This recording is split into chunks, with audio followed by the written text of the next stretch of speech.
Emosi dan tak puasnya layanan rumah sakit, keluarga pasien mengamuk dan mengintimidasi dokter di RSUD Sekayu. Selengkapnya saudara, kalau kita lihat, polisi dan tak puas dengan layanan rumah sakit membuat dua orang yang merupakan keluarga pasien di RSUD Sekayu, Palembang mengintimidasi Syahri Putra Wangsa, seorang dokter di ruang ICU VIP. Keluarga pasien yang emosi terus meneriaki dokter seraya memaksa dokter membuka masker. Padahal diketahui pasien mengidap penyakit TBC. Keluarga pasien pun sengaja memvideokan tindakan intimidatif tersebut hingga viral di media sosial. Lantas, apa sesungguhnya pemantik emosi keluarga pasien bisa memuncak dan melecehkan dokter? Buka jelasin. Apa itu kamu? Kamu bilang tadi di ruangan Pak IP paling layak. Buka masker. Jelas. Kamu belum tahu kita ya? Buka masker. Buka masker. Jalan ini dokter. Ini dokter. Dia bilang dokter apa kamu? Dokter apa kamu? Ngomong. Bagian apa? Dokter apa? Ngomong. Saat dokter mengunjungi pasien, awalnya suasana ruang perawatan tenang. Namun tiba-tiba suasana di ruang perawatan berubah memanas saat keluarga pasien meminta kejelasan terkait tindak lanjut penanganan pasien. Dengan nada tinggi dan emosi, keluarga pasien meminta dokter untuk membuka masker. Bahkan salah satu keluarga pasien sampai memaksa dokter Syafri untuk membuka masker. Padahal saat itu pasien yang sedang dirawat mengidap penyakit TBC. Tak puas sampai di situ, pelaku juga meminta dokter tersebut mendekat ke pasien. Nggak boleh. Dekat ibu saya, dekat mama saya. Jelasin dulu. Udah 3 hari ini kita masuk ruangan VIP. Ini dia pen ini cuman mengasih lihatkan hasil ronsen. Ini dokternya. Pulang kemana kamu? Pulang. Jelaskan. Kamu dokter bagian apa? Jelaskan. Saat sang dokter membawa hasil ronsen, pelaku tak henti-hentinya melakukan intimidasi. Pelaku mengejar dokter tersebut dan bahkan menanyai kapasitas dokter tersebut. Pelaku terus-menerus menekan dokter untuk menjelaskan hasil tindakan yang dilakukan terhadap pasien. Hasil ronsen. Ini dokternya. Pulang kemana kamu? Pulang. Jelaskan. Kamu dokter bagian apa? Jelaskan. Tiap hari disuruh tunggu dahak. Tiap hari suruh tunggu dahak. Tiap hari dahak dikit-dikit tunggu dahak, dikit-dikit tunggu dahak. Hasil dia bilang hasil ronsen. Kita sewa ruangan PIP ini untuk pelayanan. Dengar nggak ya? Pelayanan yang bagus. Kamu ngerti nggak? Pelayanan yang layak. Ungkapan kekecewaan dilontarkan oleh keluarga pasien tersebut. Saat ini sebagai pasien PIV dan tidak menggunakan BPJS, ia berharap mendapat pelayanan yang cepat. Namun ia tetap kecewa karena sang ibu harus menunggu dokter hingga 4 hari sejak masuk rumah sakit. Jangan kamu kayak kesannya main-main. Kamu berdalih dengan menjelaskan hasil ronsen menunggu air ludah. Ada semua ya, ya. Rumah sakit dengan kondisi tidak sadar. Ya kita tahu, ya, kondisi tidak sadar dengan hipoglikemi ya, dengan gula darah yang sangat rendah. Meski terus mendapat tekanan dan intimidasi oleh keluarga pasien, namun dokter Syafri tetap tenang.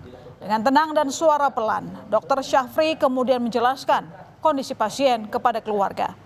Namun lagi-lagi keluarga pasien terus-menerus meninggikan nada dan terus mengulang-ulang pertanyaan soal apakah tidak ada arah lain yang memberikan tindakan yang cepat untuk pasien.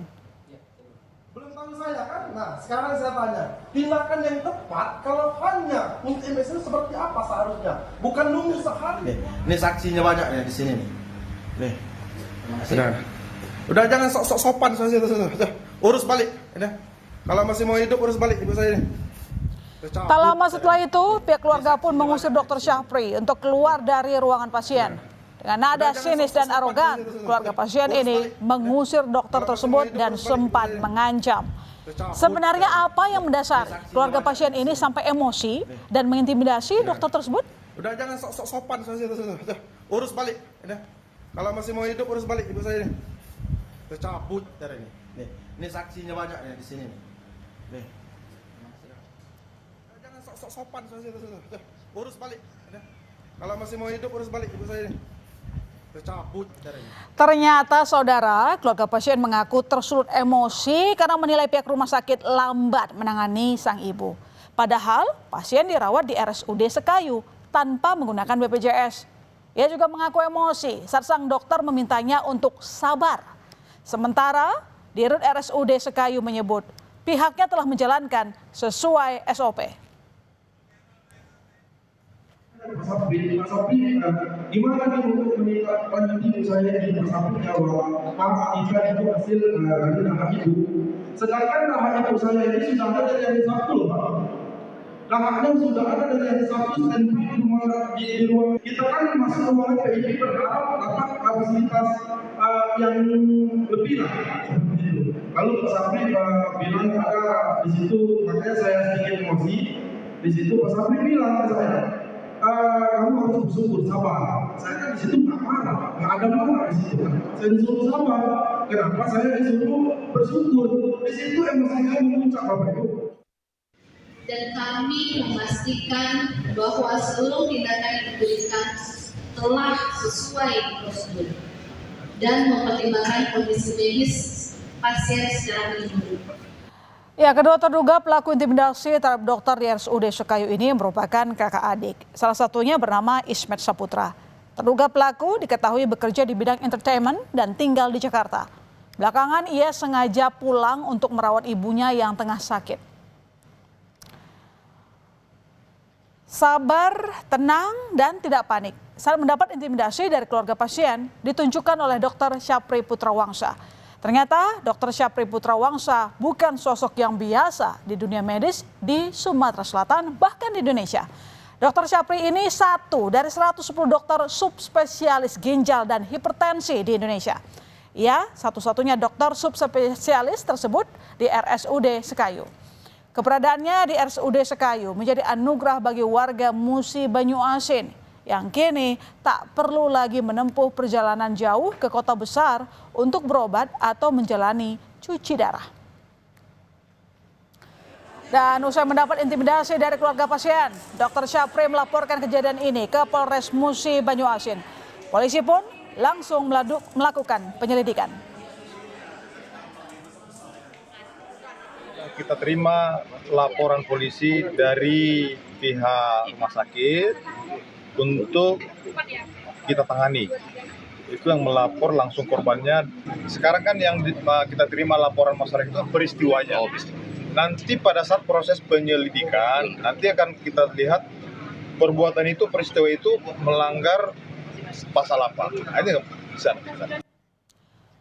Usai kasus ini viral saudara, kedua pihak pun akhirnya bertemu. Keluarga pasien yang mengintimidasi dokter di RSUD Sekayu, Musi Banyuasin, Sumatera Selatan minta maaf usai melakukan mediasi bersama pihak RSUD Sekayu. Namun laporan korban ke Polres Musi Banyuasin masih tetap berjalan. Dahulu mohon maaf atas terjadinya viral video yang kemarin di hari Selasa yang terjadi di ruangan tempat ibu saya dirawat. Meski sudah menjalani mediasi, namun proses hukum pada kasus intimidasi keluarga pasien pada dokter spesialis tetap berlanjut. Polisi telah menggelar olah TKP dan mengumpulkan sejumlah alat bukti. 4 saksi yang berada di TKP juga sudah diperiksa. Nantinya, keterangan saksi beserta bukti akan dicocokkan dan selanjutnya pemanggilan terhadap terlapor dalam waktu dekat. Ada 4 orang saksi yang sudah diambil keterangan oleh Polres Banyuasin. 4 orang ini saksi-saksi yang kebetulan ada di lokasi TKP ya. Nah, oleh karena itu, ini saksi yang menguatkan untuk bisa nantinya menjadi alat bukti untuk bisa nantinya dikombin dengan alat bukti lainnya sehingga mudah-mudahan bisa dilanjutkan ke proses penyidikan lebih lanjut. Kasus intimidasi kepada dokter oleh keluarga pasien ini sampai ke telinga Menteri Kesehatan Budi Gunadi Sadikin. Budi Gunadi Sadikin mengecam keras aksi tersebut yang menegaskan kekerasan terhadap tenaga medis tidak dapat dibiarkan. Menkes mendukung penuh langkah hukum yang diambil Dr. Syapri untuk memberikan efek jera dan kasus serupa tak lagi terjadi. Saya menegaskan kepada seluruh masyarakat Indonesia bahwa kekerasan dan pelecehan terhadap siapapun tidak dapat ditolerir. Saya sangat menghargai tenaga medis berkualitas seperti Dr. Syafri, seorang dokter subspesialis yang bersedia untuk mengabdi di Kabupaten Sekayu, lokasi yang ditempuh 4 jam dari kota Palembang. Tenaga medis dan tenaga kesehatan berhak untuk mendapatkan perlindungan dan rasa aman saat menjalankan tugas, dan setiap bentuk kekerasan tidak dapat dibenarkan dalam kondisi apapun. Saat ini saya sudah menugaskan tim Kemenkes untuk memberi dukungan terhadap langkah hukum yang diambil oleh Dr. Syafri dan RSUD Sekayu. Saya dukung sepenuhnya kasus ini harus dituntaskan melalui jalur hukum untuk memberikan efek jerah. Emosi sesaat bisa berujung pidana. Aksi arogansi terhadap siapapun dan oleh siapapun tidak dapat dibenarkan, apalagi terhadap tenaga kesehatan. Efek jerah harus diberikan agar semua pihak tidak sewenang-wenang. Namun, komunikasi antara dokter dan pasien maupun keluarga serta transparansi harus berjalan dengan baik. Jangan sampai kejadian serupa kembali terulang.